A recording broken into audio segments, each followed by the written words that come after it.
Oui, la revue de presse à présent, l'enquête pour démarrer cette revue des titres. L'enquête qui donne la parole au DG, le directeur général de Dakar Dem Dikk. À sa une, je suis resté dans le même camp, nous dit le directeur général de Dakar Dem Dikk, Hassan Meng. Hassan Meng qui rappelle, oui, certes, il est politique, mais quand même, je suis politique, mais ce qui m'a été confié appartient à tous les Sénégalais. Plus de 475 bus n'ont même pas fait 5 ans et tout le parc est à l'arrêt, nous dit Hassan Meng. Nous sommes passés d'un excédent brut d'exploitation négatif à un excédent positif de 2,7 milliards de francs CFA en 2025.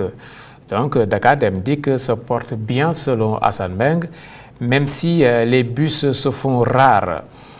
Décès de Babacar Mbaye Ndak, le maître de la parole s'est éteint, nous apprend l'enquête à sa une.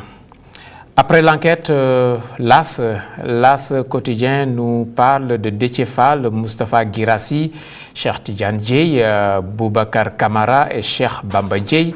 Le pari risqué de la neutralité.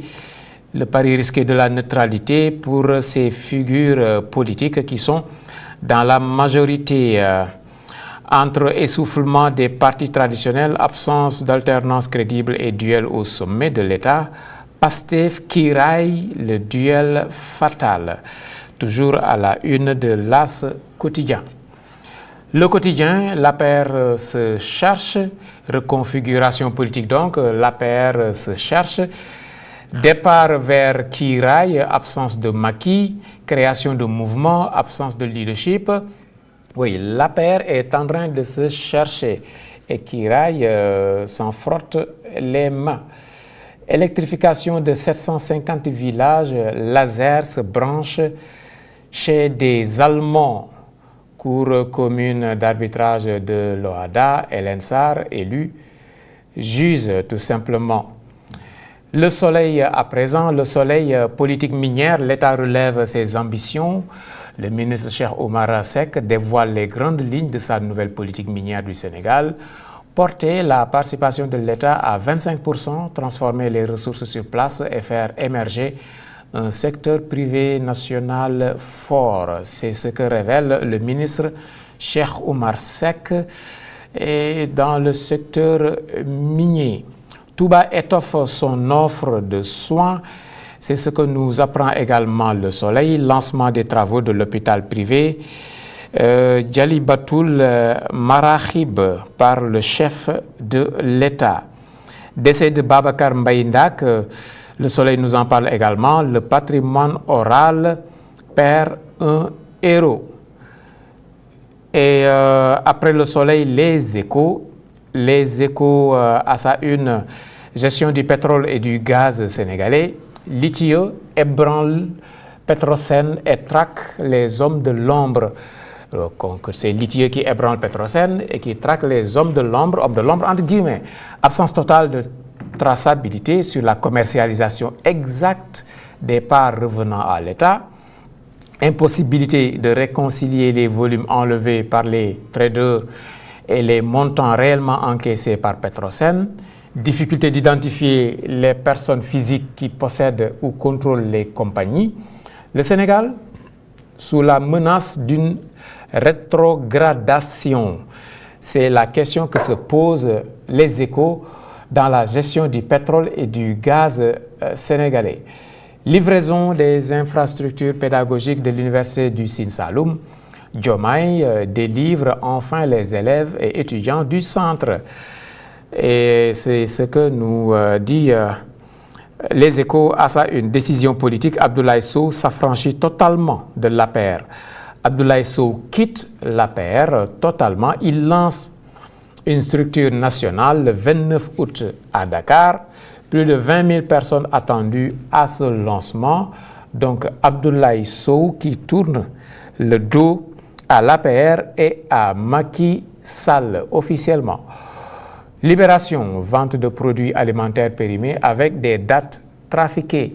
Petersen, l'arbre qui cache la menace sanitaire, nous dit Libération.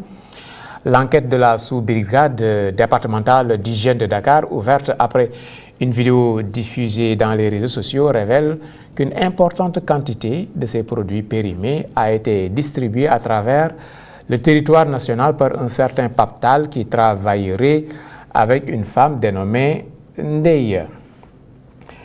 Et c'est ça qui barre la une de Libération.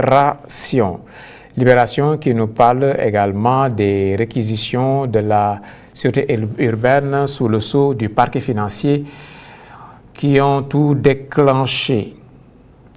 Libération donc. Et la tribune sous Diomaye, l'économie nationale est en ruine, nous dit la tribune. Rapport de la CNUCED, publié ce mois de juillet, sous Diomaye, l'économie nationale est simplement en ruine. Sous Macky, le Sénégal était devenu le deuxième pays attirant le plus d'IDE en Afrique avec 2700 milliards de francs CFA en 2023. Sous ce régime, les IDE ont observé une chute radicale de 2000 milliards de francs CFA en 2024 et 21 milliards de francs CFA en 2025. Ministre, DG, PCA interdit de ngarale entre Diomaye et Sonko. On ne peut pas être à la fois avec le président Diomaye et Ousmane Sonko, nous dit la tribune. L'exécutif a besoin de cohésion pour l'application de la politique définie par le chef de l'État. Donc, il faudra choisir son camp. Et Vox Populi nous dit que chantier de l'État de Déthié-Fall fait sortir les infrastructures de terre. Après les chantiers des JOJ 2026, il réceptionne les infrastructures pédagogiques des universités de Fatick et Kaffrine. Souveraineté alimentaire à la une également de Vox Populi. L'État veut révolutionner l'agriculture en détaxant des matériels agricoles. C'est ce que nous renseigne la tutelle. Walf Quotidien, crise au sommet de l'État. Tambouille judiciaire en perspective avec les photos à sa une de Ousmane Sonko et du ministre, voilà, trou de mémoire, de Awalé, Abdourahmane Diouf.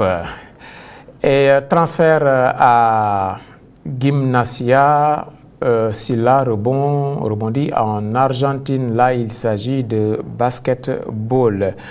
Pour terminer, parlons de Yor-Yor.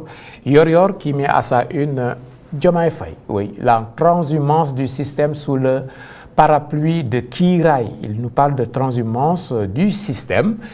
Et donc, sous le parapluie de Kiraay, le parti de Bassirou Diomaye Faye. La grande illusion du président Diomaye, nous dit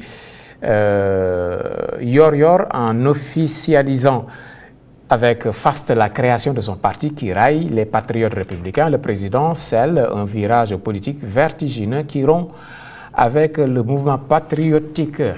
C'est la conviction du journal Yor-Yor. C'était la une des journaux de ce matin. Vous avez retenu particulièrement un titre qui vous a accroché, Babacar Ba? Oui, c'est ce titre-là sur les parts du Sénégal. L'ITIE. L'ITIE. Ouais, je pense que quand l'ITIE avait sorti son rapport, l'ITIE, en fait c'est l'ITIE lui-même qui avait... Ismaël, vous pouvez nous le donner, c'est voilà, sur les échos. C'est l'ITIE même qui avait remarqué que les parts de l'État du Sénégal issues de l'exploitation des hydrocarbures, plus précisément sur le pétrole, n'ont